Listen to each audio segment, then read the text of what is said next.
Hello, this is Eric Gackstetter for GeoLearn, here to talk to you in this course about the key considerations for selecting GNSS surveying technology.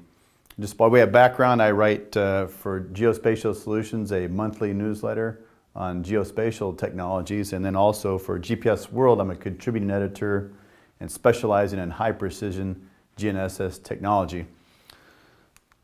So the course outline is as follows. We're going to talk a bit about defining your requirements, of course an important part, understanding GNSS receiver technology, okay, understanding your software workflow, and then talk about trends a little bit, and that's important in deciding which type of technologies you invest in. So defining requirements, well, a big one is budget constraints, because you can spend a few $1,000s or tens of thousands of dollars on GNSS equipment, depending upon what capabilities you require. But the big one is budget. You have to set your budget first, then figure out what kind of equipment falls within that budget and matches your particular capabilities. It's important to understand the tasks to be performed. Okay? Are you just collecting point data for setting control? Or do you plan on doing topo surveys? Do you plan on staking out? That sort of thing. It's important to understand and define what those are. And there are certain costs associated with those, with the software and the technology that you would purchase. And maybe you can't afford to buy equipment that will be able to perform all the tasks you want.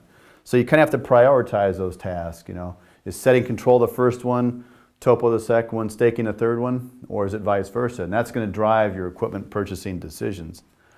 And the type of data to be collected. Again, this is related to the tasks. Are you just going to be creating survey control points, topo data? What kind of projects are you going to be involved in? Those two are highly related, but important questions to ask yourself when you're looking for the type of equipment to acquire.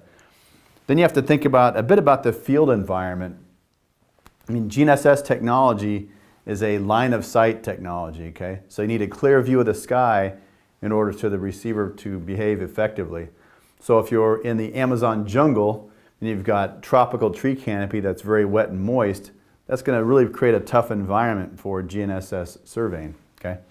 If you're down in the desert of the Sahara Desert or the arid environment in California, out in the Mojave Desert, it's a clear view of the sky. You can go all day long without having any obstructions. And that's sort of a different environment, and you have different expectations.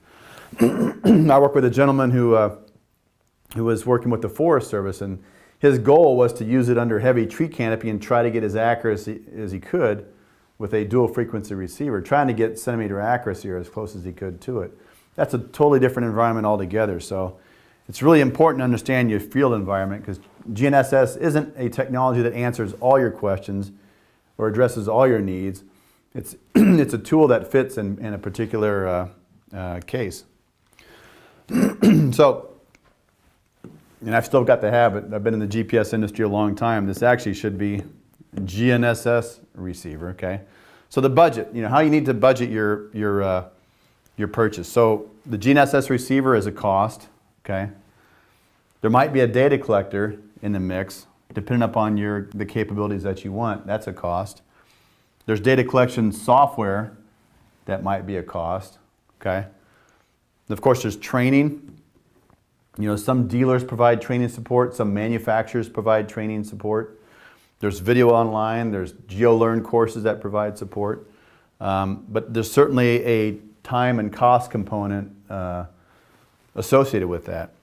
Then there's maintenance costs. You know, there's primarily software maintenance on the receiver itself, maybe on the data collection software, maybe on the data collector. Different manufacturers have different policies on maintenance programs.